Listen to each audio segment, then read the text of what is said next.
Hi everyone, welcome to another episode of the monthly comic roundup. I am Sid Part 2. Joining me today is Simeon the Vacuuminator Scott. Simeon, sorry. Yes, and I'm here to remind you to remember, no matter where you go, there you are. Deep shit. Yeah. We are here for the monthly comic roundup for November 2018, a treasured tradition that I nearly forgot about, and he was almost not bothered enough to wake up. Yeah, I almost didn't get out of bed, but then I remembered I had to do this show today. Oh, sorry. And I have to work in like 4 hours, but like, who cares about that? Let's talk about comics. Let's talk about comics. Now, I always ask, and you always have the answer because you're obviously the Batman of this group. I mean, I am wearing the Flash hoodie, so I guess it works that... I'm actually just wearing a General Justice League shirt today. Oh, there we go. So I'm wearing the Flash hoodie, so yeah, I am the, like, wild, unprepared type. You're the got everything planned and figured out. How will you kill me? Probably with a lead pipe. I'm very into blunt objects. Oh, okay. I was hoping for a more elaborate plan than that. Who's beginning this month on the roundup? This month it is my turn to go first, and my pick for the first week, I have a sneaking suspicion might also be yours, but I'm not sure. So my pick is shock of all shocks, the Green Lantern #1. Hey! So this was pretty neat. I don't know. I wasn't expecting much from this because I wasn't much of a Morrison guy before this. Like, literally, I've read this, Gothic, and then I read Animal Man for the first time this month. And if you want to know my thoughts on that, hey, go check out the Analytical Fanboys podcast. We did an episode on it. But this was pretty interesting. The opening where it's the two alien lanterns, I wasn't quite as into just because I didn't really know what was going on. But as soon as we cut to Hal, I was like, oh shit, I finally get Hal Jordan. Because I've always just experienced Hal Jordan in other things in the occasional issue of Green Lantern. And I've always been like, he just kind of comes off like a dickhead. I don't get it. And he is a dickhead. That's it. And that's the point. He's a lost, aimless dickhead who just wants to go out and be a space cop, and this makes that perfectly clear. And I'm like, okay, I can get behind this character if this is what we're going with. Yeah. And I'll admit I wasn't into Sharp's art style going into this, but this also won me over on that. Like, the sequence where he says the oath is just beautiful. I absolutely love the way it's done. And the stuff where he's dealing with the criminals and is just like, look, guys, we all know I'm going to win. I'm the hero. I'm the guy with the magic ring that can do anything. So why don't you just save us the trouble? That was great. And then going to Oa was really cool. Like, I've never been, or is it Mogo they go to? I forget. I think it's Oa 2.0, they call it. Okay. Because they had been on Mogo for a time. Now they're back on, or they've reestablished a new Oa. Cool. Or new Oa or something like that. Yeah, that was just really cool. Getting to see like a taste of how the Green Lantern Corps works, and hey, Rot fan cameo. That was awesome. Okay, so one of the things I was really excited about when Grant Morrison got announced for Green Lantern was some of the most creative shit in Green Lantern history was when Alan Moore was writing stories for Green Lantern. He was writing a couple backups. He did 3 really famous ones, the one with Ratlob Fan, the one that introduced Mogo, and the one that introduced the Prophecy of Blackest Night. And they're 3 really short stories, but they're super creative, really in-depth and interesting. And so one of the things Morrison does here is he touches on the 3 most famous creations, or 2 of the most famous creations, and one of the little random one-off lines that Moore created, which is a really big tip of the hat that he's going to be going in much the same direction. So like you have in the beginning scene with the 2 alien lanterns taking the guy down, Fleazy Flume doesn't catch you, you catch Floozy Phlegm.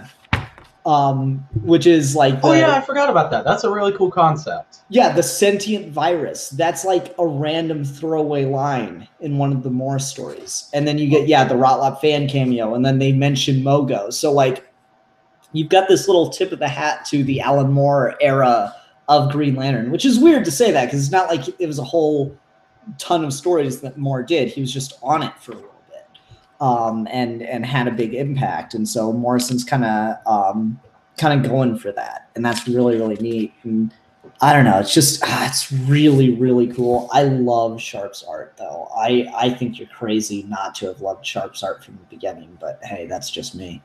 It's just not the general kind of thing I'm into, so it had to win me over. Like I've always been more of a cartoony, sketchy kind of guy. Okay, and you're not into this super heavily detailed stuff.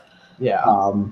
Man, I don't know. I really like this. When you look at Sharp's art without color, it looks like an old ink etching. And so it's kind of like seeing that, but with color in comic books, and it's really cool to me. So yeah, I'm really into this series. I was so excited when the rumor mill started spinning about Morrison writing Green Lanterns. This series, I'm all about it. All right.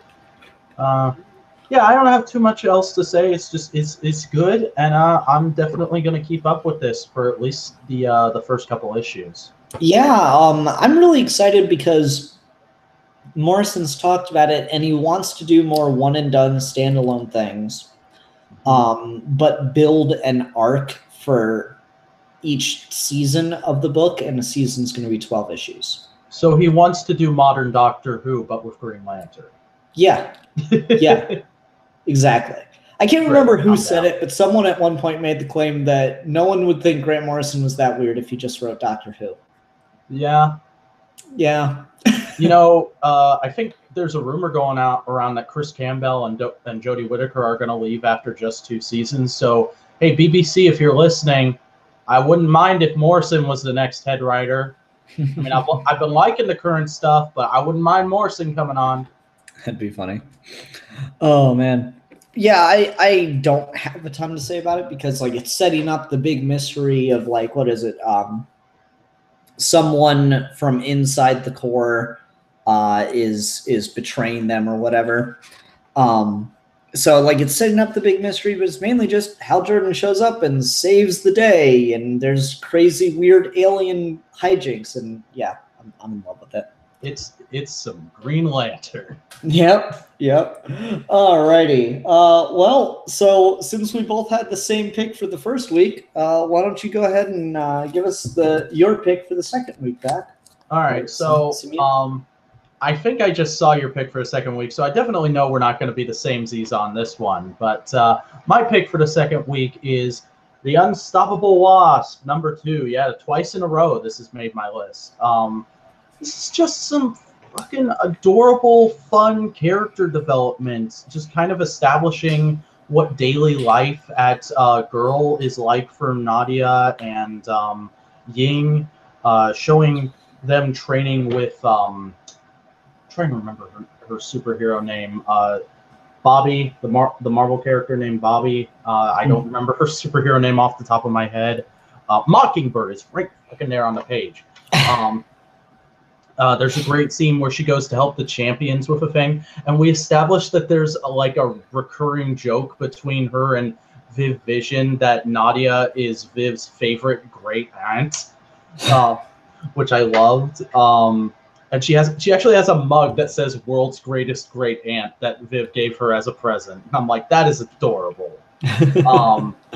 And then we have a scene where her and Janet go out on kind of like their stepmother-stepdaughter weekly date thing. Really just a nice little conversation between them at a fancy restaurant. And then they go to a freaking wrestling match, which is between 2 characters who were villains in the original series, but Nadia rehabilitated and got them back in their wrestling career. And I was like, this is great. This is just great follow-up to that. Cool. And like seeing two comic characters that I love going to a wrestling match was just awesome, and it felt very true to life because I've been to a few wrestling events now.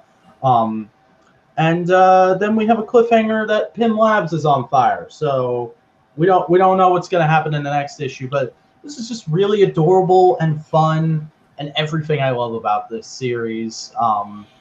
So yeah, Unstoppable Wasp. If you haven't done it yet, as I keep saying, read this book. Nice. Okay. Cool. I'll go ahead and go on next and pick Wonder Woman number 58. This is the first issue with G. Willow Wilson writing the book, and I am so hype. This is everything I hoped it'd be. So you and I talked about this a little bit. Like, I'm not a huge G. Willow Wilson fan. I haven't read any of Miss Marvel, but like, you know, I follow a bunch of people on Twitter from the comics community. So like, I see her opinions on things come up from time to time. And she is very politically outspoken, very openly feminist, openly politically speaking and stuff.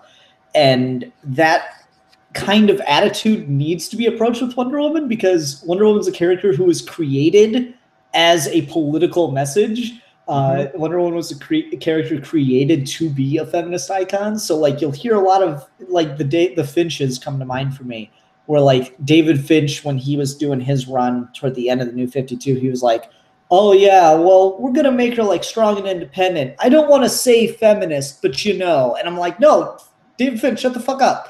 Wonder Woman should be feminist. And so like, you know, you have these writers often are afraid to approach Wonder Woman on the political stance, and this is not, and that's great. So I really, really appreciate it for that reason alone. There's just a lot of stuff in here that's really, really great. I got to find the moments in the first issue that really got me. Where like, she stops some soldiers from killing some innocent people. Is like, is all war without honor now? Is your cause so just that the loss of innocent life can't sully it? And like, that is the most Wonder Woman line you could possibly write. That is 100% true to the character. But more than that, it's got a lot of really like clever and reverential things going on for it. In line with where her canon's at currently. So in the Greg Rucka run, we reveal, like, we've been kind of building up to Ares forever and a day, and we reveal that he's in an Amazonian prison again, but more so than that, he's been rehabilitated. Ares is not the mad god of war anymore. He's seen the error of his ways. And in the not Williamson. Why can I never remember? Robinson. In the Robinson run, Gale, Darkseid's daughter, or Grail or whatever it is, ends up in the prison with Ares. And so we kind of begin the issue with the two of them. And there's a neat little nod to the Wonder Woman movie because she's got the God Killer sword there. Oh, cool. We begin the issue with them, and Ares decides that he's had enough time in here, and now he knows what he needs to do. So he makes Gale kill him, and that releases him from the prison. And then we get like this whole thing with Steve Trevor and Wonder Woman, yada, yada, yada. And we end the issue with Wonder Woman meeting the leader of this rebel faction in this country that the U.S. is supporting a brutal dictatorship. And that leader is Ares. And the title of the story arc is called The Just War. And I'm like, yes, that is so perfectly on point with exactly what you do to make Ares an interesting character again. And there's just a lot, like, without shitting on Rucka's run and all this stuff. So there's like a lot of this that's just really, really, really working for me. And I'm really excited by it. The art, I'm kind of in the middle on. I think this would probably be more up your alley for like this more, minimalistic art. I did read this, and I generally liked the art. Okay. Yeah, so like I'm not like crazy about it or anything, but it's fine. I like some of the more detailed stuff. There's pages where I feel like this page I really like, but then there's panels and stuff from like it doesn't have quite enough detail to me where it looks just a little weird. Like this can come off as nitpicky, so don't take it that way. But like I don't know, something about Wonder Woman's face in this panel over here just looks a little too sparse on detail. It's a little rushed looking, yeah. Yeah. So I don't know, like this kind of art style, I can kind of take it or leave it. But it's just a good issue, man. I'm excited for some more good Wonder Woman. I just really like the push DC's been doing lately. Morrison on Green Lantern, King on Batman, G. Willow Wilson on Wonder Woman, Grant Morrison on. Oh yeah, did I already say that? Yeah, I did. Bendis on Superman. I wonder which book you're most excited about. Right, like Bendis on Superman. There's just like a lot of top name talent in the industry being put on their top tier characters. Kelly Sue DeConnick's going to be writing Aquaman, so you know that's really really cool as a DC fan right now. So yeah, I appreciate that. And I generally like that issue. I'm just not a big Wonder Woman guy, so I didn't get like super excited about it. I might give the next issue a shot. Is it out yet? Yep, the next issue came out last week of November. So okay, I must have missed it at the shop, but like if I can find it, I'll give it a shot. It just didn't strike me as like, oh, gotta keep up with this. Fair enough. All right, what you got for us next, sir? All right, so my pick for the penultimate week of the month, probably the most left field thing for me imaginable. So I'm generally a really big Transformers fan. I mean, like in every episode, you can see there's like a bunch of Transformers on top of my dresser behind me. I have an extensive collection of the toys. I've always been a fan of the various cartoons. I need to get more up on my Transformer comics. That's something I'm pretty bad at. I've heard good things about the comics. But this week, I picked freaking GoBots #1. I've never had any interest in GoBots before. I've not been one of those Transformer fans who like repeatedly makes fun of it, like, hey, Transformers knockoff. I've just never cared. It's never been one of those things that attracted me. This single-handedly made me a GoBots fan because it's just such an interesting premise of it's just like they're doing GoBots, but as in 80s styled Asimovian story comic. Like this is the GoBots we would have gotten if Marvel had gotten the license and done a comic in the 80s. It's literally set in the universe where the GoBots aren't aliens like they were in the cartoon or the toy line or the Japanese toy. GoBots has a lot of different mythoses to it. I found, but one of those things where the license changes and the whole mythology changes. Yeah, but this is set in a world where the GoBots are a man-made phenomenon. It's literally we ran out of spaces to make parking garages. So we invented vehicles that could just turn into robots and walk around with us, and like be our servants. That seems like the most inconvenient option. I know, but the thing is, that leads to just plain up Asimovian storytelling where the GoBots are starting to rebel. They're starting to realize we're slaves. That's not okay. Screw you. We're gonna leave and do our own thing. And because they're technically machines that were built by and are the property of this one company, the American government is kind of stepping in with their GoBot armed forces and going, yeah, no, this GoBots commune that's formed out in the middle of the desert and isn't harming anybody, you guys all need to go back to the manufacturer for reprogramming because you're people's property. And they're like, no, if you're going to fuck with us, we're just going to start a war. We're just going to rebel. Because if you won't leave us alone when we're not doing anything to screw with you, then I guess we're going to have to go kill a bunch of humans to prove our point. It's kind of like a Magneto type thing. The leader villain GoBot, who is called Psykill and turns into a motorcycle. Yes, I know how ridiculous that is. He's like, I'm just gonna lead this big revolution and go after the humans because I've got a bunch of GoBots who will just listen to whatever I say because they agree with me. And it's pretty interesting. The human characters, I understand, are all like slight reinventions of the human characters from the cartoon, but they don't feel like goofy 80s characters at all. Like they feel like real interesting people, and I want to see where we're gonna go with them. And the art, while it is incredibly throwbacky and 80s like, and I initially thought it was the ugliest shit I'd seen in my life, I got really into it because of the fact that they're just straight up doing a comic from the 80s done in the modern day. And also, there's some really interesting panel layouts here.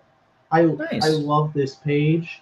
And it's good. I like it, and I'm interested in GoBots now. I don't exactly understand how this happened, but I'm really thinking about getting myself a Psykill and a Leader 1 action figure because there are relatively recent ones from a Japanese collector's line. Leader 1 is this guy. He's the good guy GoBot leader. He's their Optimus Prime. He gets very little characterization in this, but I imagine that's what the bulk of the second issue is going to be about. This is mostly like Psykill and getting to know the human characters. So yeah, if Asimovian 80s comic interests you at all, I would recommend this. I'd say like this is a really interesting new story that's starting here, and you don't have to know anything about GoBots going into it. I mean, I now know everything about GoBots because of it. I went on a full day binge researching session, but you don't have to know GoBots going into this. It's just a good story. Nice. Well, all right, go ahead and go on to my issue, and that is Black Hammer, Age of Doom, number 7. Okay. All right. So this series has gotten increasingly more complicated and weird. In this issue, Colonel Weird, who is like a space adventurer comic trope kind of character, is on the island of misfit toys, but for fictional comic book characters. He's found himself surrounded by comic book characters that writers had ideas for, but never completed or never published anywhere.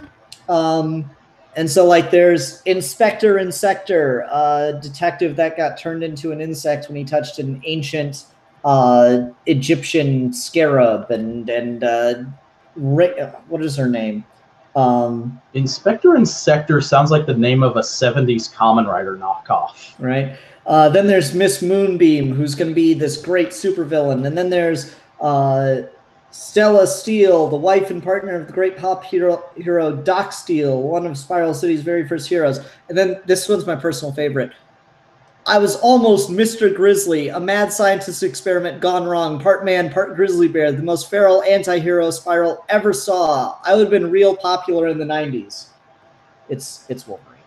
It's 100% Wolverine. Like he's even got the claws. So it's like, it's really like this book was already pretty fucking meta in that every character was like a combination of tropes. So like my favorite character, Golden Gale, is an old woman who says a magic word and turns into a superpowered child. It's Captain Marvel, right? Yeah.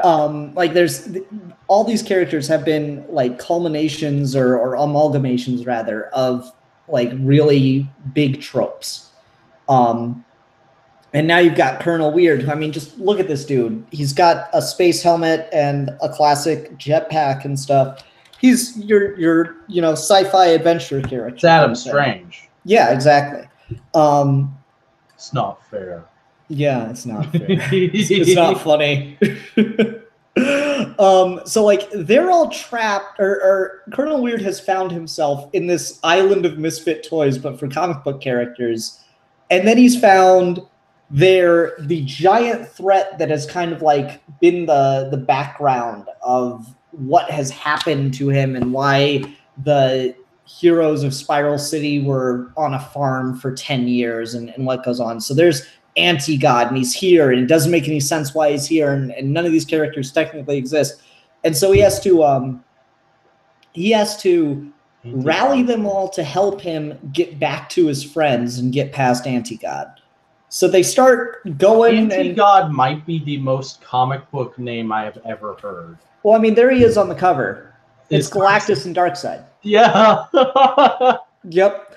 So like it's all very, and I'm being really specific in talking about this book and how meta it already is, because hold on to your ass crack. Okay, so like they get past anti-god, and a bunch of them die along the way.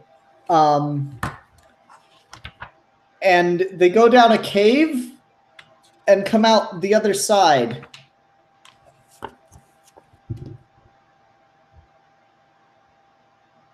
Is that the writer? That's the writer. That's the creator of Spiral City. They've come out of his head. All right, so we're just morsing it up now. All right. I mean, it is the most meta shit you could possibly do in a comic book. They literally have escaped his head, and yet it doesn't stop there. It's the entire creative team. It's all the creators. It's all the writers and artists and editors and letterers and colorists. Oh my god. And so Colonel Weird takes off to try to go find his friends, and that's where the issue ends. So yeah, this is some just crazy meta shit. The series was already pretty damn meta and commenting on the comic book industry in a very Watchmen sense, but it has a lot of heart to it. And now it's just getting weird. It's a riddle wrapped in an enigma sealed inside a Chinese box. Excellent. Excellent. Just how I like my riddles. Yep. So really good issue, though. Just scratch your head on that one for a couple hours. Yeah. Well, what do you got for us for the final week, sir? All right. Well, let me just start off by saying I thought this was an abysmal week for comics.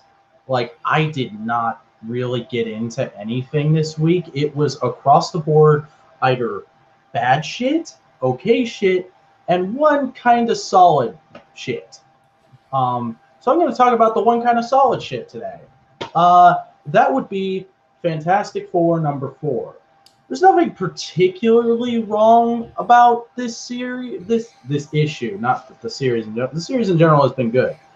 This issue is just kind of generally okay wrap up for the last arc, and also establishing some new allies, villains. What are these guys? These Fantastics? What are they gonna be? I don't know. That you start off the issue. They're new heroes. They're fighting the Wrecking Crew. The FF come back from the alternate dimension they've been stuck in. They try to help out. They find out it's too many cooks in the kitchen, so they hang back for a little bit. We find out that the Fantastics are in a fake fight. The Wrecking Crew were paid off by their manager, and the Fantastics didn't know about it. So they're like, oh, okay, you guys, you're going back to prison for this. Manager, you're fired. We're going to go reevaluate our life issues and shit for a bit. FF, do you want the Baxter building back? Because we kind of own it right now. And they're like, nah, it's cool. You can have it. We're gonna go move in with Ben because he owns a whole apartment building now. And that's basically it. It's fine. I didn't get particularly excited about anything in it except for, hey, we revealed that they're living in a place called #4 Yancey Street. That's kind of cool. And also Ben and Alicia are getting married next issue because Alicia has decided she doesn't want to wait and have a big long engagement.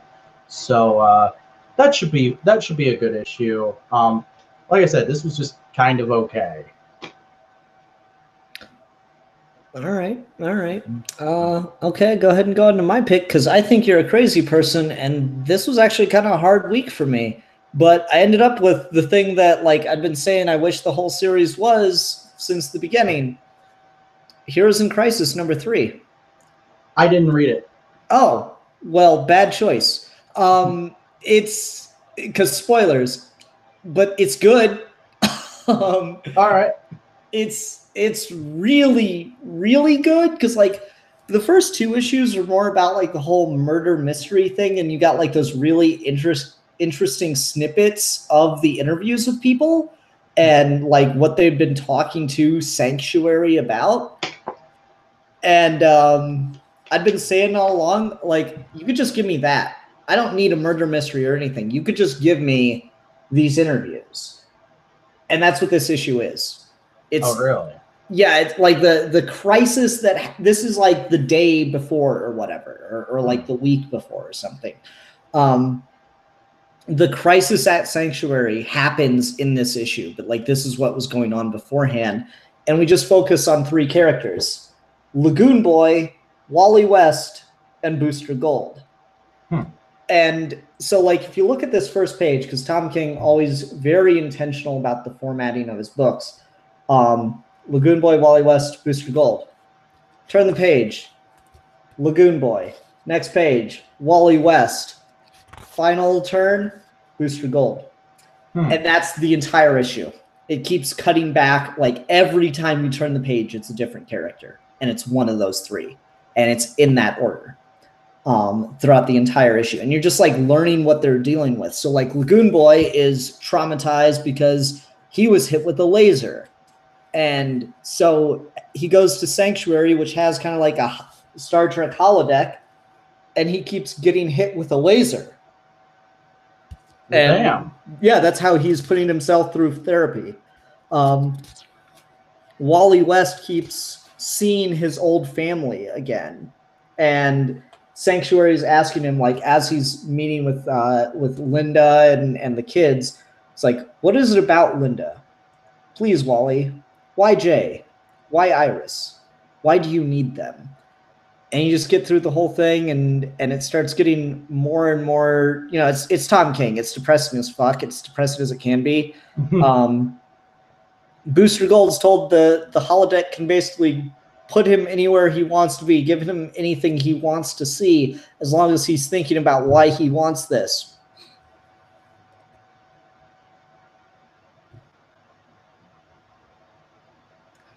Booster Gold's talking to himself.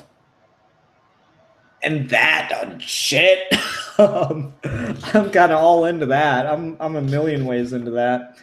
But then the tragedy happens, and I mean, this is just the saddest moment as Wally West finds Arsenal, and he goes, "Roy, why?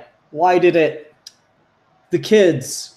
I didn't want to be alone." So Wally West has the epiphany of why he was sent to Sanctuary, and then dies. Damn. Ah, it's so sad. It's exactly what I wanted the series to be. It's 100% just character. It's also not doing anything to help the people who hate it. Oh, certainly not at all. I mean, you see Wally West die on page, and it's the most tragic death possible. And people are like, "Oh, well, it's really all Dan Didio's fault." And Tom King comes out and is like, "No, listen, guys. I volunteered to do this story. I knew what I was getting myself into. I wrote Wally West out." You know, so it's some pretty intense stuff. Someone commented when I was talking about this, like, I just don't need my DC heroes to talk about wanting to kill themselves and stuff. I'm like, well, fine, fuck it. You might not too, but that, like, it's really, really good stuff. And some of us like this. And yeah, I think it's a brilliant, brilliant issue. Also, really nice quality paper. Oh yeah, the covers are like the most solid cover pages I have seen in a long time. I always walk through the shop and they're like jutting out. Yeah. So it's a damn good series. Lee Weeks and Clay Mann. Tom King seems to like to stick with just a handful of artists. I haven't seen him do much with a bunch of different people. He like kind of... He's getting to be like an 80s director where he's just got like his guys that he always uses. So yeah, it's a damn good issue. That's all I got to say. All right. Emotionally powerful issue. All right. Shall we go on to honorable mentions then? Oh, sure. Go ahead. All right. Well, my honorable mention for this month. Hey, finally something kind of predictable for me. Go Power Rangers number 14. I had to look at the back of the issue and check. So yeah, real quick before I get into it, I've never bought a variant for the Power Rangers comics just because I'm more into getting the standard cover, but they only had variants at my shop this week, so I got the variant, and I noticed on these throwbacky episode homage covers, they have the Comics Code Authority thing, but instead of approved by the Comics Code Authority, it says approved by Zordon with a Power Rangers lightning bolt. That's awesome. Yeah, but this issue is just generally some more flashback stuff for Jason, getting to see how he initially got into karate, where he was like kind of a troubled kid and was beating other kids up because he had anger management issues, and this one master was just kind of like, I can see right through you. You just need control. Let me train you, and you'll be okay. And then we get more kind of kooky TOS-esque stuff with Trini and Jason being trapped in an alternate dimension and having their power swapped, and the other Rangers and Zordon being like, how the heck do we get them back? How do we cover up for this? I don't know. And then we find out that Rita is also in this alternate dimension, visiting this alien race she apparently helped establish. Like, she's their god. And she's here looking for something, and we don't know what it is yet, though I'm like 90% sure it's going to be the Green Ranger coin. Like, I'm pretty sure that's where this series is headed right now. We're about to do Green Ranger Saga. And it's a pretty interesting way to do it, because in the original show, Rita just had the coin one day. We never found out where it came from. So if we found out, like, so it seems to be like this series is going, it's hidden away on an alien planet because it's like a last resort type thing, and she has to go and get it, and it's kind of hard. And that's like way more interesting. That's improving on the original show, and that's the kind of stuff I dig from these books. And yeah, it's just a generally fun little sort of kind of stock plot Rangers trapped in an alternate dimension issue with some fun character stuff thrown in. And hey, they threw a bone to Skull and Kimberly Shipper, so I'm sure that made some people extremely happy. Cool. All right. Go ahead and go on to mine. Tom King. My honorable mention. Ian, explain. I didn't understand it. I need someone to explain. I don't get it. Help.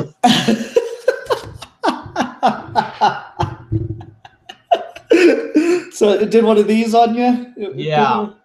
Zoom by? No, for me it did too. And like, I don't get everything about it, and I think that's kind of why I like it so much. One moment, please. I forgot to take it out of the bag and board. Yeah, like it did go over my head a bit, but in a way that I found fascinating. This is one of those things where I found the more I talked about it, the more I got to liking about it. But there's a lot in this I really like. It's just the reason this ended up on my honorable mention was because it's a really good conclusion to the series. I don't think it necessarily works well at all on its own. I don't think this really functions if you haven't read the other 11 issues preceding it, which isn't a problem. It's meant to be the end cap of the series. But no, there's a lot about this I really, really liked. Like the opening page, you got Tom King and Mr. Ards right there. It's those boys. Yeah, and like Dan Didio and Jim Lee are there too. So I thought that kind of stuff was neat. But this is just a really interesting, like, kind of look back on the series almost. And it just kind of dealt with all of these things. And there's like these really interesting discussions in it that I really liked. Like, you know, hell doesn't get better. It's never okay. That's why it's hell is just a really great line. And I'm not sure if this was intentional or what, but like it doesn't get applied to anyone. It's just like, I think it's Scott saying it, but the word balloons are detached. So there's a lot of really genius little things like that I thought were really cool. Barda's pregnant again, just everything going on in this I found really fascinating. And then I think the ultimate message of it became that it's just about going on.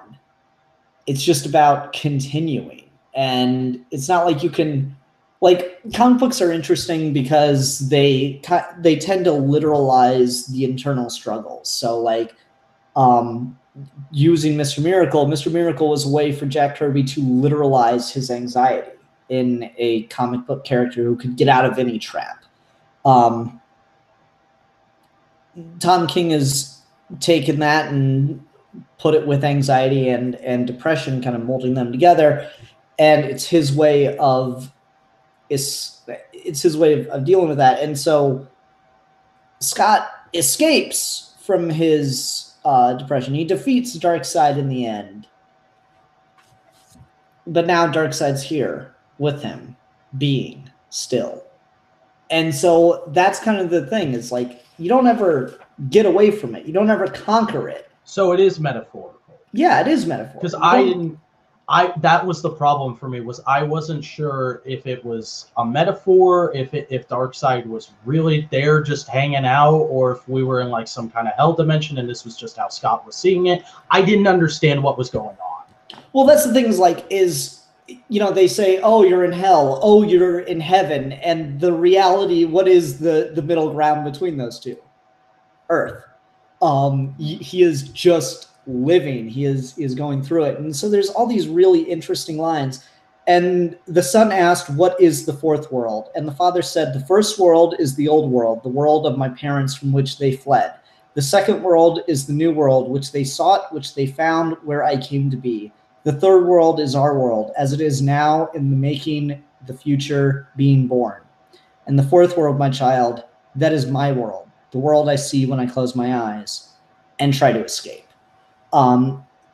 That is just really, really profound and interesting stuff about what it means to be. I think this entire issue is just about continuing on, existing, continuing to be, and how hard that is. And so you basically have, right at the end here, you have Scott talk to Oberyn, but Oberyn's Jack Kirby. He's 100% having a conversation with Jack Kirby at the end of this. When Oberyn says, this'll break your heart, he's talking about comics. He's talking about art. He's talking about living. It's gonna hurt, but you go on. You keep going on. You keep existing. You keep getting through it. And then you find the happiness within those moments. It's not, nothing is ever permanent. Everything is constantly being, or at least that's my interpretation at the moment. I thought it was profoundly interesting. Manos says, well, Belinda Clary? I think that's Carlisle always said, ooh, heaven is a place on earth. Yeah, yeah. Do you know what that's worth? Yeah. Okay. Now that you've explained it in that way, I definitely do like that issue. I just wasn't sure where I stood on it because I didn't get it. Mm-hmm. But yeah, I that probably, if I had gotten that the first time through, would have made it somewhere on my list. It just didn't this month. No, I mean, that's fair enough. I do think it's meant to be more of a cap off to the series, which is why I don't like that came out. I want to say it was the same week as Wonder Woman, and I'm like, this is a really good conclusion to a series. This is a really good start to a series. I have to say that the start to the series is better for the month, even if one's better for all time. Because you can tell people to go check that out. You can't say like, oh yeah, this is really great, get the next issue. No, you say, oh, this is really great, get the trade when it's out in 2 months. Yeah, exactly. So no, it's a great series. I've been saying it since pretty much like issue 2 or 3.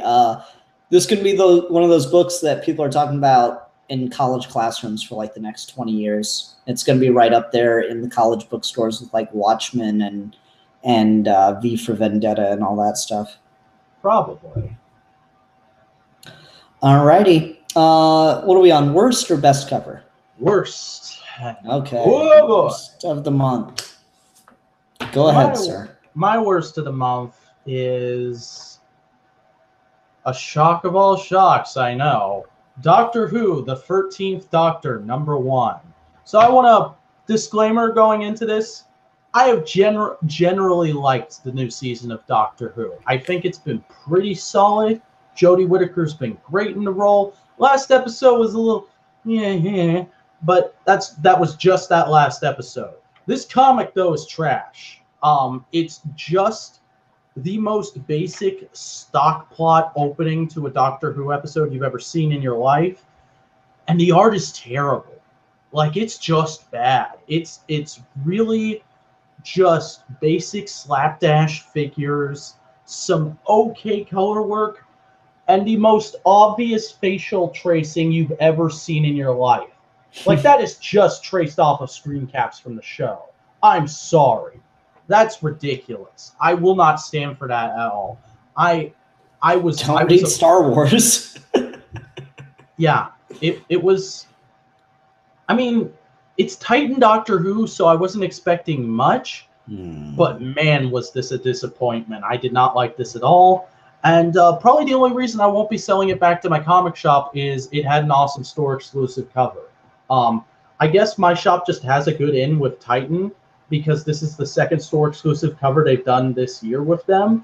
And it's the Doctor and her companions walking across a famous bridge from my city in an homage to Abbey Road, which is awesome. Cool. So that is neat. That's like the one saving grace of this. Other than that, bleh. That's like, yeah, I got so disappointed with the Titan books. Like, I was so excited for Titan Doctor Who, and then like after the first 18 months, they just started to suck. Just, I don't know what happened. They just started to take such a downturn after that first like 12 or so issues. Robert Emmett says Jodie is sunshine personified. Agreed. Okay, all right. Okay, my worst book, also a Doctor, but Doctor Strange as opposed to Doctor Who. Oh dear. Yeah, like, this is one of those situations where it's not exactly bad. It's just like, this isn't what I signed up for, Mark Waid. I love you, Mark Waid, but like, this is just generic Doctor Strange magic fighting. That isn't anywhere at all what I was interested in. Well, like, what I really liked about the beginning series was it's Doctor Strange in space, and it's like alien wizards and just fun plays on how fantasy storytelling usually works. But this, I mean, like, they're just casting spells at one another, generic magic fight in the middle of New York.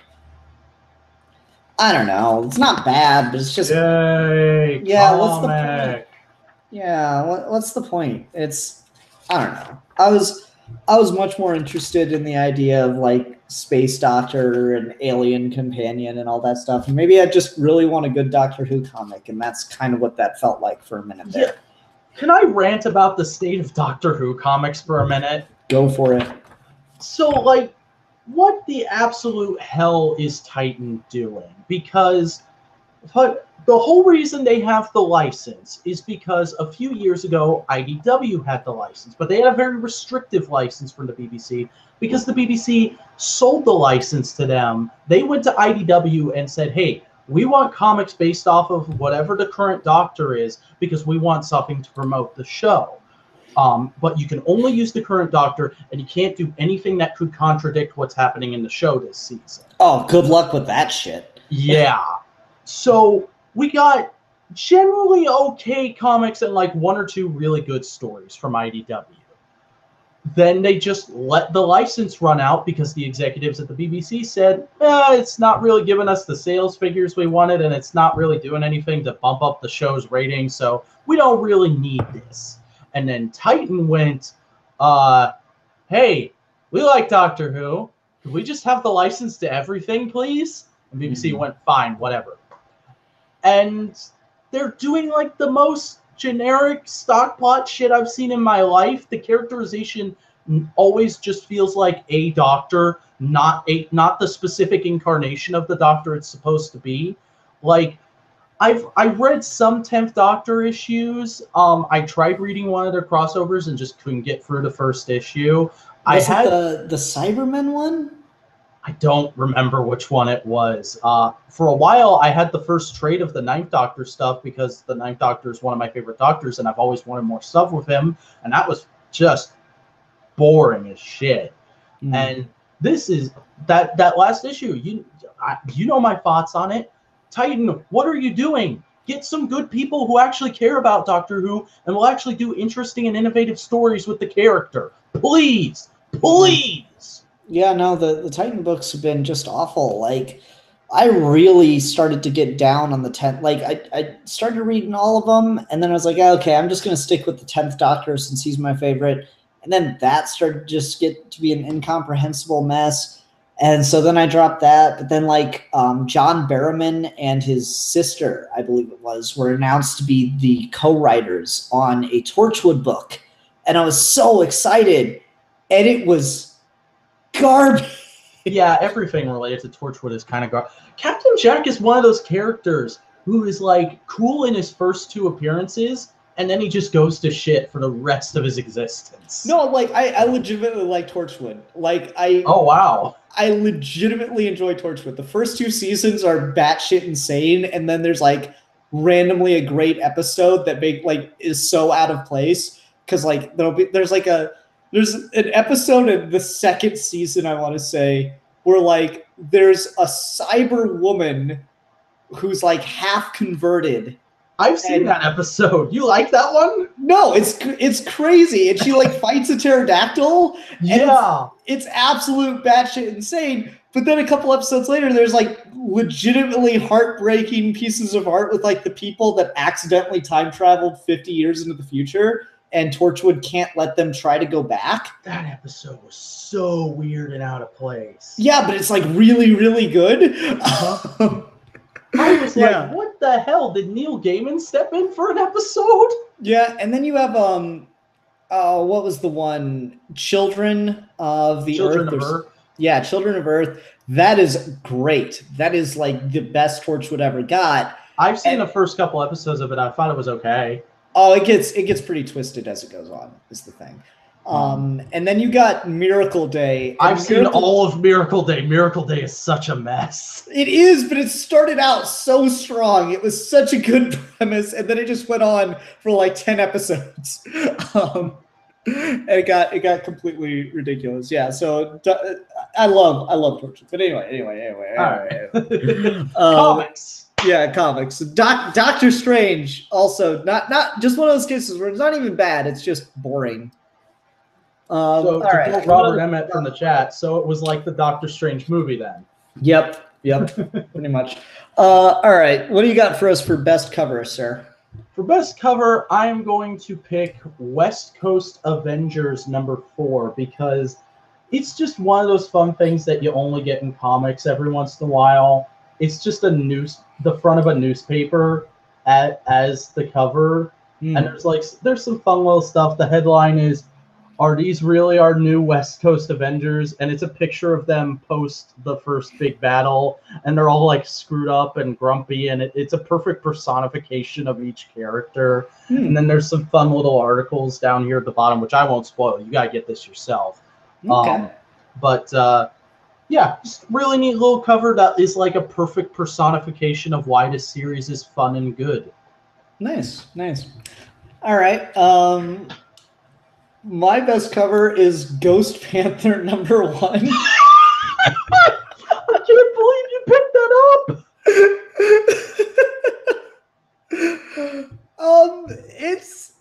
It's ridiculous, and I love it, and it's ridiculous, and I love it. It's T'Challa as the Ghost Rider on a panther that's on fire, but like also his skull is a panther skull now. He's got like the my god. canines and everything. It's just, this is one of those cases where I just walk around the store checking to see if there's anything out that I didn't know about, and I see this and I'm like, I mean, you kind of have to buy that on the cover alone, right? I guess. I mean, I didn't, but I guess.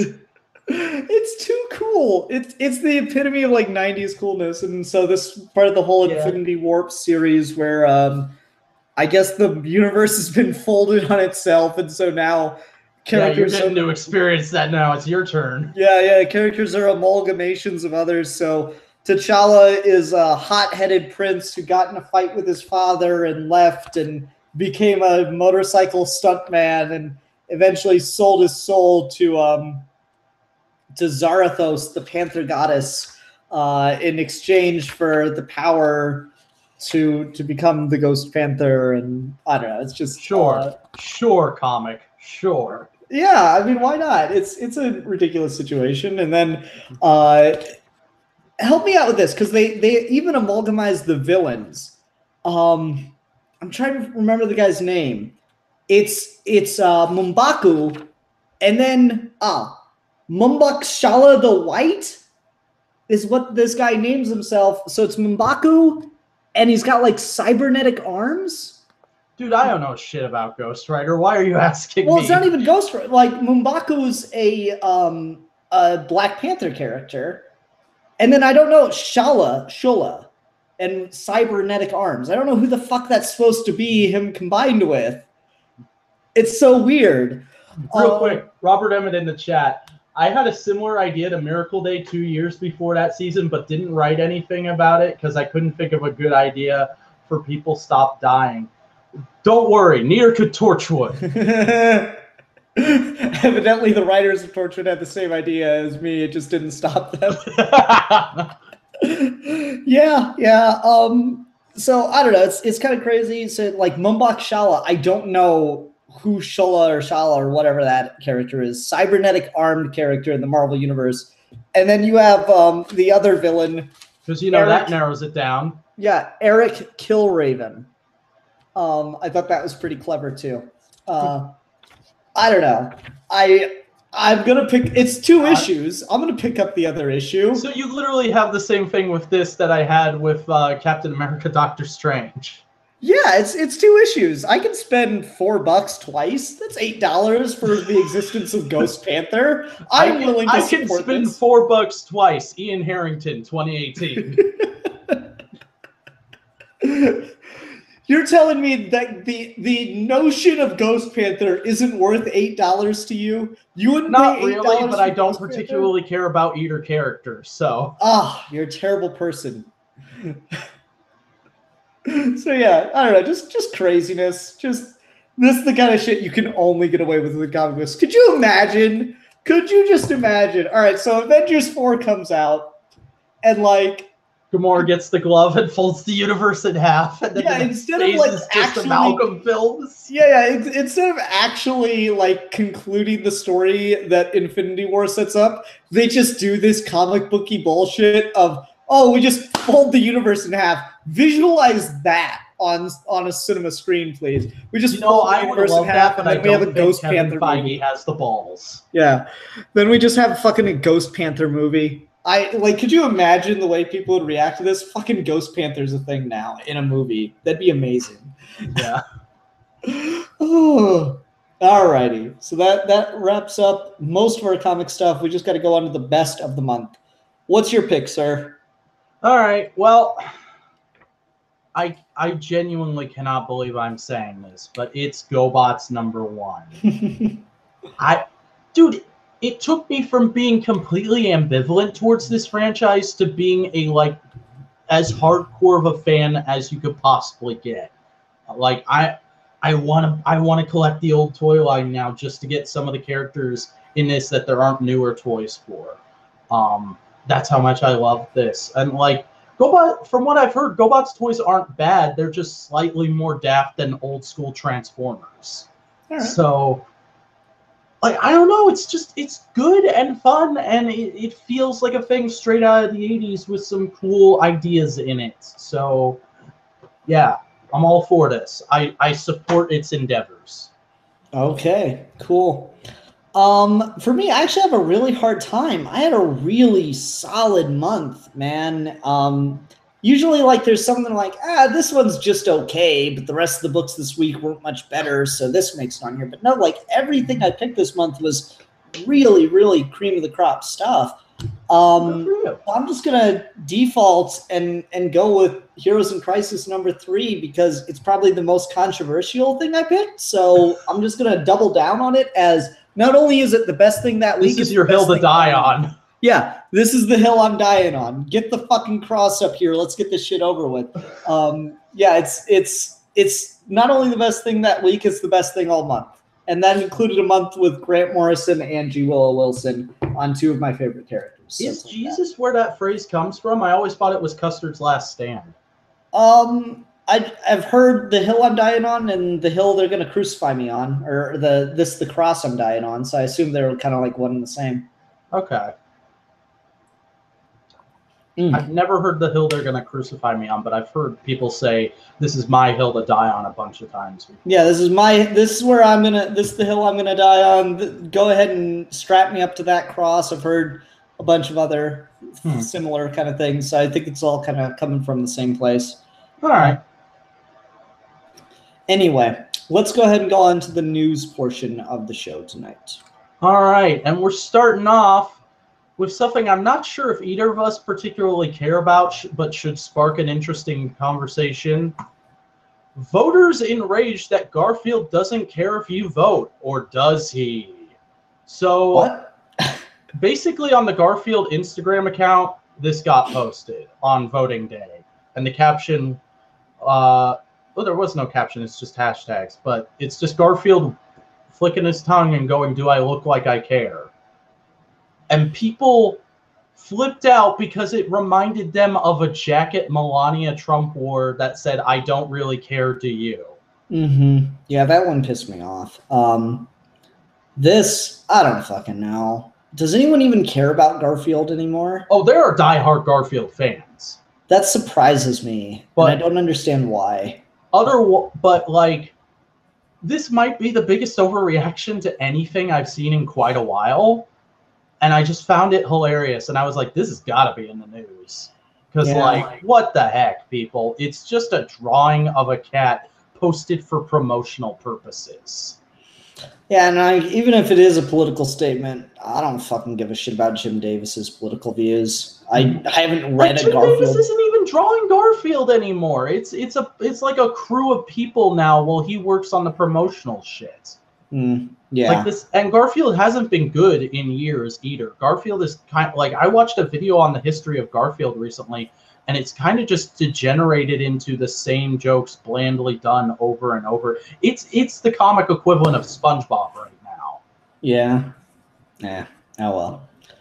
Well, like, I found that a bit hilarious. I guess. But let's move on to something that'll probably excite you. Brian Michael Bendis teases the return of a fan favorite Green Lantern. So Bendis tweeted this. That's all it is. Arisia Rab just made it into his spell check. Oh, really?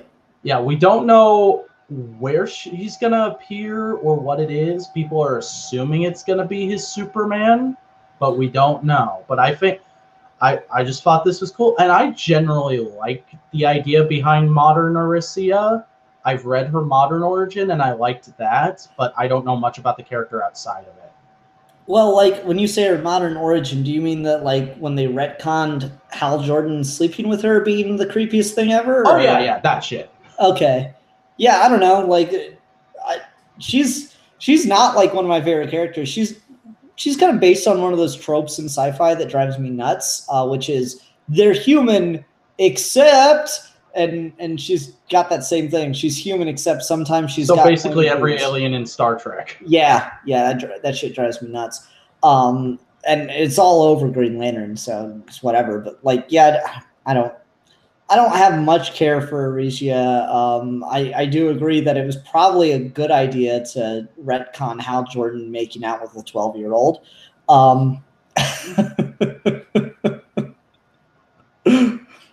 Cool. Yeah. So let's move on to some not so cool news, because it seems like right now I can't go a fucking month without one of these kind of stories. But this month We lost one of the biggest names in the biggest name in the comic book industry. Stan Lee passed away this month. Mm-hmm. It's a fucking bummer, man. Yeah. I've avoided talking about this too much. But like not to speak ill of the dead or anything. And Stan Lee's impact on the comic book industry can of course not be taken lightly. But I'm already starting to see people like post articles of Stan Lee created this. And I'm like, no, just stop. Stan Stop. Lee helped develop that. Yeah. And like, so I saw an interview with like one of the costume designers of Black Panther, the movie. And she's like, Stan Lee was miles ahead of the curve in the 60s when he created Black Panther. I'm like, Stan Lee had like nothing to do with Black Panther in the slightest. So I don't know. It's disappointing. And the most he had to do with the creation of Black Panther was going, yeah, that's a good idea. Let's do it. Yeah, pretty much. Like he wrote some of the stories to help introduce him and stuff, but it was all Jack Kirby's idea. I don't know, just this shit. Like, so that side of things bugs me. At the same time, from what I heard, he was getting treated just awfully in his old age in his last couple of years. Like his there were constant like rumors of elderly abuse for like the last year and a half. Yeah, and it was generally known that he wasn't in the best health. Like the day after this was announced, Roy Thomas did an interview and he was like, yeah, I visited Stan like 3 days ago and he did not seem like he was top dollar. Yeah. I don't know. It's just it's a mixed bag. It's sad. I never want anyone to like die or anything. At the same time, he was 95. The writing, like that's the thing, is this didn't shock me. The writing was on the wall, but it definitely did make me a little sad. Yeah, because like, here's the thing: Stan Lee is a shit coworker. He's probably the worst boss of all time, at least as far as comics goes. Mm-hmm. But he was a great guy in his old age. He was, by all accounts, the nicest guy in the world for the last 20 to 30 years of his life. And it sucks that he's gone because of that. I think that's fair to say. I don't know. It's complicated feelings about his passing is kind of where I'm coming down on it. It's not like, oh, I'm definitely not like, oh, I'm glad he's dead, but I'm definitely not as mournful as I feel some people are. Yeah, that's that. I've got complicated feelings on the issue. Is all it comes down to. Yeah, and that's understandable. All right, do you want to move on? Yeah, let's go ahead. So, DC returns to Apocalypse with Female Furies miniseries. Have you heard about this, Ian? Not at all. Not a word. Okay, so DC is basically doing a set in Jack Kirby's New Gods run miniseries about the Female Furies, basically getting their initial recognition. It's kind of about the Granny has been training the Female Furies, but they're underappreciated. They're not really put on the front lines. Darkseid and his cohorts don't really trust them, and so Granny Goodness decides, we're going to launch a coup on Apocalypse to prove that you guys are worth a shit. And it's going to be written by Cecil Castellucci? I guess so. Maybe. The art will be Andriana Mello, and Mitch Gerards is doing the covers. Oh, cool. Yeah, I think, how many issues is it gonna? 6-issue miniseries, so half the length of Mr. Miracle. And it sounds like an interesting premise. It doesn't sound like something that makes me go like, I have to read this, but I'm definitely going to check out the first issue, and there's some of the interior art. I mean, it looks cool. I don't necessarily know. You say it's set during Jack Kirby's initial Fourth World? Uh-huh. That'll be weird. Yeah. I don't know. I might pick up an issue of it, or I might read it once it's in trade. I don't know. Not the biggest New Gods fan in the world. I don't know. It's got my curiosity, if nothing else. Okay. All right. So moving on to probably the most Marvel news of the month.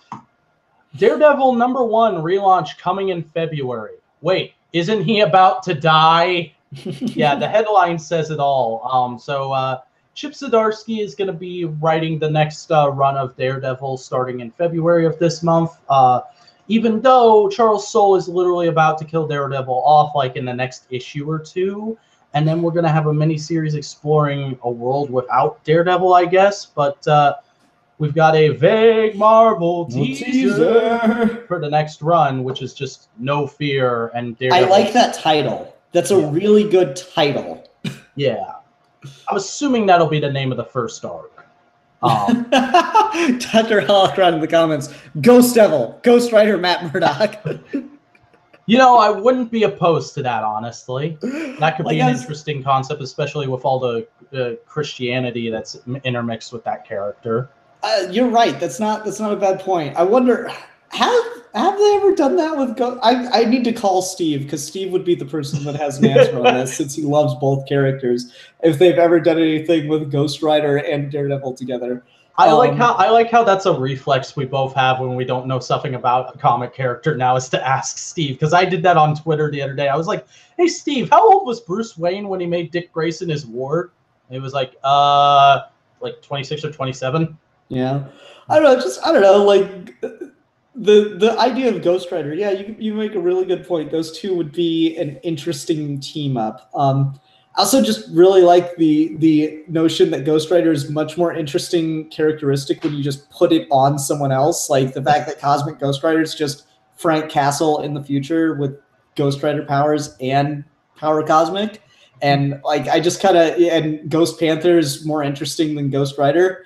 And let's just keep doing that. Like I know there's fan favorite Ghost Rider runs and characters, but I don't know anything about that character. So my first instinct is always just well, it's a moniker that should just float around to different characters in the Marvel universe, and we should do interesting stuff with how that affects them. Yeah, I'd totally be down for that. That could be super fun. Mm-hmm. But this it's just kind of funny and ridiculous that Daredevil's gonna die and then be back 2 months later. That is such a Marvel thing to do. That's comics, man. Yeah. All right. Well, moving on. DC's big Detective Comics #1000 plans have been unveiled, and hey, guess what? They're doing the same shit they did for Action 1000. Just a bunch of short stories. Yeah, a bunch of short stories by name artists from around there, and they're releasing a big hardcover of famous Detective Comics stories called Detective Comics 80 Years of Batman. So people we have confirmed to work on Detective Comics #1000 are Peter J. Tomasi, Doug Mankey, Jeff Johns, Brian Michael Bendis, Paul Dini, Christopher Priest, Denny O'Neil, Neil Adams, Kelly Jones, Dustin Nguyen, Alex. Okay, Dustin. What you said, and Alex Meavely, and more. No Tom King? Apparently. Oh. I'm guessing it's just people who have worked on Detective. I guess that would make sense. Mm-hmm. Well, except for Brian Michael Bendis. Yeah. Unless we're counting the Walmart giants as Detective Comics stories, but then that gets really weird and fucking what? Mm-hmm. So yeah, I don't know. It'll be a thing. We'll all probably buy it because it's history. Yeah, pretty much. I guess they're going to do the 8 variant covers thing, one for each decade again, so that'd be cool. Yeah. See which one I end up with. Probably going to be like the OOs. Cover again. What? I'll probably just buy the regular cover again. Yeah, I don't know. I'll probably, if there's a really distinct 2000s one, I might have to get that. All right. Well, moving on to news I'm pretty sure only I care about. A newer, lighter Sabrina the Teenage Witch miniseries is coming from Kelly Thompson. So Kelly Thompson is one of my favorite writers. Sabrina the Teenage Witch is one of those things from my childhood that didn't exactly follow me into adulthood because I think like a lot of people, I grew up on reruns of the I forgot the actress's name, but the sitcom. Melissa Joan Hart? Yeah, Melissa Joan Hart, Sabrina the Teenage Witch sitcom. That was one of my favorite shows as a kid. Never really referred to the old school Sabrina comics. Chilling Adventures of Sabrina, both the show and the comic look interesting. I just haven't checked them out yet. It's good. But Kelly Thompson on a Sabrina miniseries that's supposed to be very lighthearted and more about the things the sitcom was about being a teenager, being in high school, and moving to a new city and moving in with her aunts. Hey, that's kind of my bag of treats. I'll be up for that. And it's, when is it? Where's the date it was on here? It will be coming in March 2019. That's interesting that they've experienced so much success with the new series and the spin-off Netflix show, and then they're going back to a more lighthearted thing. It's an interesting choice. Yeah, they're kind of doing the opposite thing any other company would do. Yeah. Well, I guess from what I understand, the writer of the series is writing the Netflix show, so maybe he just doesn't want to keep doing it in the comic, and instead of trying to match the tone, they're just going to go with its own thing, with like more of a throwback thing. Yeah, which is good. You know, whenever a DC show gets really popular, that comic tends to experience like a year of make it like the show because the show's popular. You know, that happened to Supergirl for a little bit. I know it happened to Green Arrow. I don't know shit about the Flash, so maybe it happened, maybe it didn't. But I'm really glad that Archie Comics is doing the exact opposite thing. It makes them seem like a much smarter company. Yeah, fair enough. So moving on to something you will primarily care about. DC is teasing the death of another Robin. Because, God, someone just arrest Batman. This is getting ridiculous. This is the cover to the next issue, or not the next issue, but an upcoming issue of Batman Beyond. Oh, yeah. Yeah, that would make sense. We got Matt as Robin right now. Jurgen spent like 2 years getting us to that point. So this will probably be right down the line. Yeah, that makes sense. The last issue ended with Joker getting his crowbar. So yeah, that's Matt's probably gonna die. Matt's fucking done. Terry's gonna be in a shit mood for a couple of years. So yay.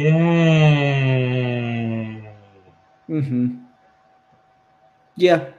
Oh well. That's comics, folks. All right. Moving on to the last story I got for us, outside of something you requested. Arkham Knight will become canon to DC Comics with Detective Comics number 1000. Yeah, that's right. Peter J. Tomasi has said in his Action Comics 1000 story, he is planning to introduce a new version of the Arkham Knight to the DC universe. And I'm wondering what the heck, because if you played that game or if you know the story of that game, Arkham Knight is Jason Todd. Jason Todd's Red Hood right now. Are we gonna make him take on a new identity, get a new Jason Todd status quo going, or is this gonna be a new character going by that moniker? I mean, or maybe universe hopping. Like, what if the Arkham Knight Jason Todd from the games just stumbles into a portal or some shit and gets into the mainline DC universe? You know, I would actually be into like just that kind of plot for the big anniversary issue if the whole thing was just like Batmans of various universes and time periods joining together to fight a big threat, but I highly doubt that's what this is. Probably not. I don't know. Okay. I still haven't played Arkham Knight. I haven't either, but I also have no interest in video games in general.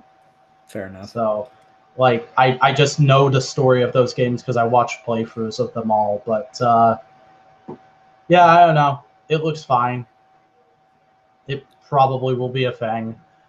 So let's move on to something you wanted me to put in here because I don't usually put in comics to screen type stuff, but, you know, I'll take requests. Legendary is developing a Black Hammer comic, the Black Hammer comic series for TV and films. So, yeah, I don't know much about Black Hammer, so I'll let you take this one. Okay, so the reason I found this interesting, and I'm going to take over the screen again, okay, is because of this. We were talking about Black Hammer earlier in the show. The main threat of the series has been Anti-God, who's Galactus mixed with Darkseid. And every character in the series is one comic book character mixed with another. And everything in the series is commentary on tropes of comic books. Like, there's an issue, it's not even a big deal. There's an issue where a character's just going from room to room in this weird dimensional hellscape thing, and she stumbles into a room where they're not called the Endless from Sandman, but they are the Endless from Sandman. They're like, what the main title, Black Hammer, is based on a character who is a combination of Green Lantern and Thor. It's a magical hammer that anyone who picks it up is granted the powers of the Black Hammer. So I guess Green Lantern, Thor, and He-Man. Imagine that threesome. Someone draw it. Draw it now. You're welcome for that. I saw that look. That image is going to be in my head for a little while. All right, who's the middle? Who's in the middle? Who's the sandwich there? It's Hal. Yeah. Okay. Yeah. Fair enough. Anyway, so yeah, there's like so much about it that's like just undeniably in this series a commentary on comic books. In a comic book, it's all about the tropes and the storytelling behind comic books. I have no idea how the fuck it's going to function as a television show. I don't think television audiences are sophisticated enough to be able to comprehend it. I think you will have to fundamentally change that. It'll probably have to be about comics to screen stuff. Maybe, and maybe that's what they are going to do. I really don't know. It's just, it's really a weird choice to adapt a film. And like, I really like the series, and this, it has been an unmitigated success for Jeff Lemire. It's had like, I want to say 4 spinoffs now that are pretty much just their own thing, and don't really depend very heavily on the main book. And like, that's all well and good, but just, I don't understand how this is going to be adapted without being changed significantly. Because if you just tried to do a straight adaptation, it's not going to make any sense. Like Watchmen, you know, Alan Moore is fond of saying that Watchmen is a story that has to be in the form of a comic book. And I actually don't agree with that. I think that it works fine as a movie. This is 100% about comic books. So I really don't know where it's going to go. Yeah, that's an interesting thing. Yeah, so I don't know. It's just a really weird choice, and I'm on one level I'm like happy for Jeff Lemire for all the success and stuff, and I hope it turns out well, certainly. But I am not gonna understand how it's gonna work. So we shall see. Well, maybe I'll check it out after I eventually check out Black Mirror, the comic. Black Mirror has a comic? Or you mean Black Hammer? Black Mirror is the Netflix show. See, I know so little about it that I'm Freudian slipping into other things. Yeah, I mean, I'd certainly recommend the first 12 issues of the series, the original. I've heard good things about it, and I generally want to check it out. It's just I was too late to the party to get in now on current stuff, and yeah, I would not recommend just picking up the next issue and jumping in. It is pretty damn deep at this point.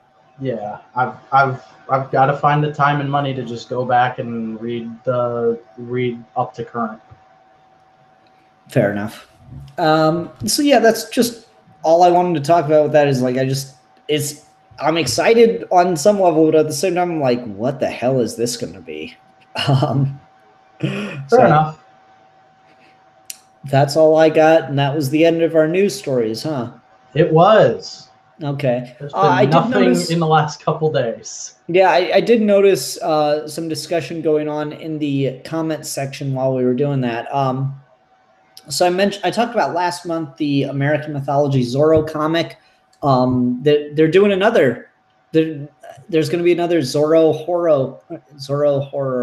horror comic coming out. And I want to say February is when it's going to start, another mini series. So, yay, we're getting more Zorro comics. I'm excited about that. Yay! Remind me when it does come out so I can pick it up. Oh yeah, you gonna pick up some Zorro? Yeah, cool. I'll try it. Try some Zorro, non-traditional, not like anything else Zorro. That's cool. I mean, I've got to get into Zorro somewhere. Yeah, sometime, someplace, somehow. if you're looking to get into Zorro, I'd say the best, most easily accessible thing you'll find is the first Antonio Banderas movie. I'd say go watch that. Mask of Zorro. Alrighty. But yeah, that's all we got for this week. So everyone, thank you very much for watching this episode of the Monthly Comic Roundup. I've been Ian Harrington, part 2. And I have been Simeon the Vacuuminator Scott. And we will be talking comics. Until next time, bye! Whoa!